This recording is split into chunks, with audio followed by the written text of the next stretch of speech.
Elle se poursuit sur BFM TV. L'information principale à la mi-journée, c'est cette colère de Donald Trump après la violation du cessez-le-feu entre Israël et l'Iran. Colère particulièrement dirigée contre Israël. Il faut vraiment qu'Israël se calme. Voilà ce qu'a dit il y a quelques minutes Donald Trump avant d'embarquer à bord d'Air Force One.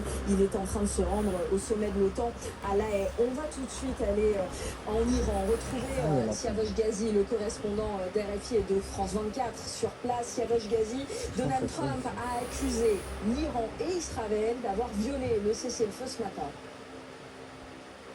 Bon, Téhéran dément bien sûr depuis plusieurs heures toute violation du cessez-le-feu en affirmant qu'aucun missile n'a été lancé contre Israël.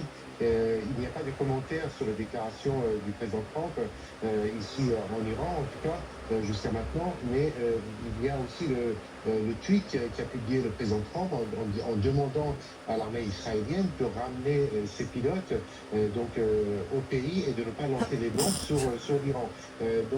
C'est peut-être que les médias iraniens vont plutôt prendre cette partie des déclarations de Donald Trump qui a affirmé que si Israël lançait des bombes sur l'Iran, ça serait une violation grave du cessez-le-feu, et donc ce qui avantagerait bien sûr l'Iran dans ces accusations mutuelles entre Téhéran et Tel Aviv. Donald Trump qui dit également que le site de Fordo a été complètement détruit. Qu'en dit-on chez vous?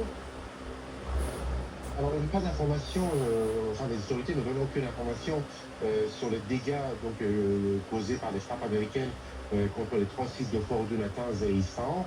Le site d'Isfahan, ce sont des bâtiments, des usines sur terre, donc on peut voir sur les images satellites quels dégâts ont été causés par les frappes américaines.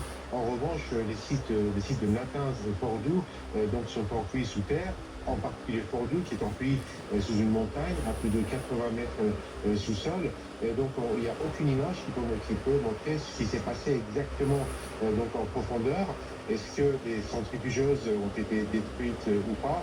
On ne sait pas. Ce qu'on sait, c'est que le matériel enrichi, l'uranium enrichi, a été évacué avant les frappes américaines.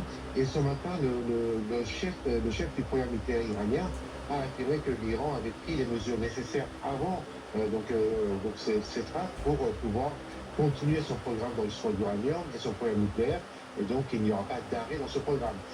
C'est tout ce qui est dit pour l'instant côté iranien. Alors, comment ce programme va être repris, on ne sait pas. Est-ce que l'Iran possède toujours... Est-ce que l'Iran a évacué également ses centrifugeuses dans quel site ils ont été...